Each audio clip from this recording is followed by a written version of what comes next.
Bien le bonjour à toi.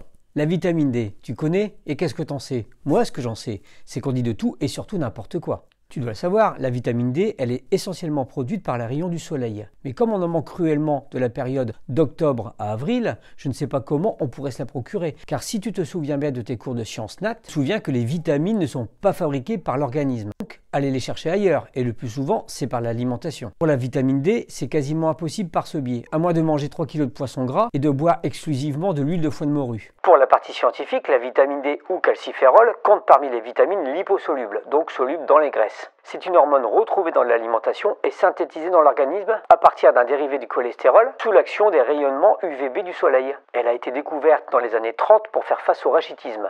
On n'entend jamais parler de cette vitamine D parce qu'elle fait peur. Peut-être qu'elle diminue les symptômes de nombreuses maladies. De nombreuses études ont démontré son efficacité dans pas mal de pathologies comme la maladie des yeux secs. Elle fait baisser l'intensité des migraines. Elle diminue les douleurs des maladies auto-immunes comme la fibromyalgie et ses cousines la polyarthrite rhumatoïde, le lupus et l'arthrite psoriasique. Elle est également efficace pour diminuer l'hyperactivité de l'enfant et elle rendrait même un peu moins fou votre ado. Pour les hommes, elle permet d'améliorer la qualité des érections et aide à la procréation. Pour les femmes, elle favorise la mémoire. Désolé. En prévention, elle est également efficace contre le rhume et la grippe. Pour les sportifs, elle augmente le niveau de croissance des muscles.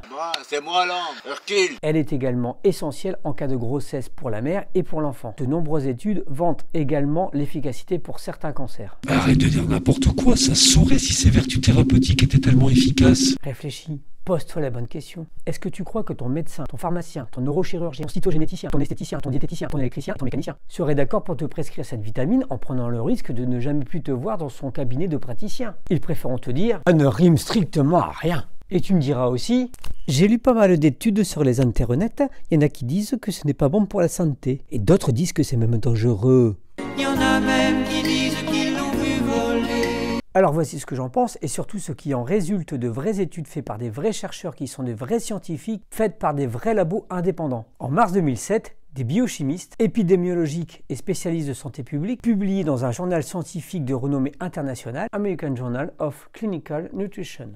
Si je peux me permettre, il est vraiment nul votre accent américain. En parallèle, l'Institut national de veille sanitaire a fait le test en mesurant le taux de vitamine D chez les Français. Résultat, il est insuffisant dans plus de 80% des cas. T'as bien entendu, 80% des Français manquent cruellement de vitamine D. Il y a de quoi se poser des questions, non? Et puis, comment tu vas m'expliquer que sur les doses indiquées sur les flacons, il faut prendre 400 unités par jour, alors que les scientifiques recommandent au moins 10 fois plus? Après, on s'étonne que la vitamine D n'a aucune efficacité. C'est comme arroser tes plantes avec un dé à coudre. Tu crois qu'elles vont pousser? Moi, mon médecin, avec mes enfants, il me prescrit une ampoule à prendre tous les 3 mois. Et c'est un dosage de 100 000 unités. Ah bien sûr, ton corps, il va prendre ces 100 000 unités, il va les diviser par 90 jours, et puis il va t'en rétribuer quotidiennement 1111,111111 unités par jour. Si tu réfléchis bien, c'est comme si ton bronzage allait durer 3 mois. Tu sais très bien qu'au bout d'une semaine, tu vas retourner à la case blanc cassé. Il n'y a pas 36 solutions. Soit tu déménages pour aller habiter à Tahiti, comme ça tu seras en maillot de bain tous les jours, et tu feras le plein de vitamine D quotidiennement. Ou alors, il y a la solution toujours de manger 3 kg de poisson gras par jour, accompagné d'un litre de huile de foie de morue.